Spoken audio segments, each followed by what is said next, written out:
Hi everybody, for the first video of the series I'm going to be recounting a story that happened last week, and the story more or less inspired the series in some way to begin with. So last week I was taking the orientation for the music ministry at Lighthouse Community. My first day was last Sunday playing with the band, so beforehand I had to go in and get like a full orientation. I had to download some apps on my phone. I had to have like a complete rundown and such. So the person who showed me around is like the music minister and one of the pastors there, and we kind of had a jolly time, and there were a lot of times when we had laughs and such, and he found out right away that I'm very quick with jokes and everything, one-liners and all. And there was one thing in particular that has me laughing to this day, and it was the part where I had to take the MX88 Yamaha, that big keyboard, and move it to the stage and such from backstage. Now, first of all, I'm very tall. I'm 6'2"3/4 about, and I took that keyboard like this and carried it, or was starting to carry it, to the stage.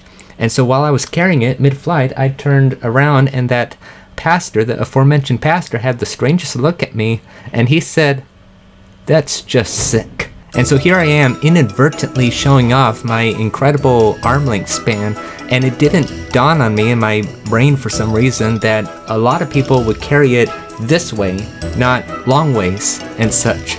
And he was impressed that I could even do it to begin with, and he just was baffled and everything.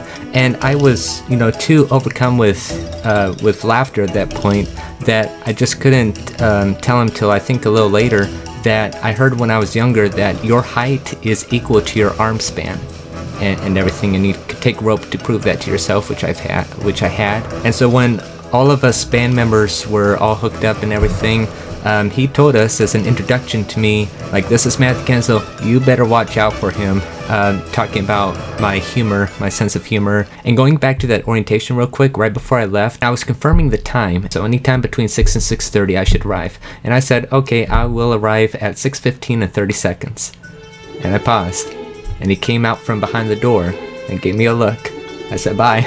Well, before I said bye, he's like, "You're not going to let this up, are you?" Or something like that.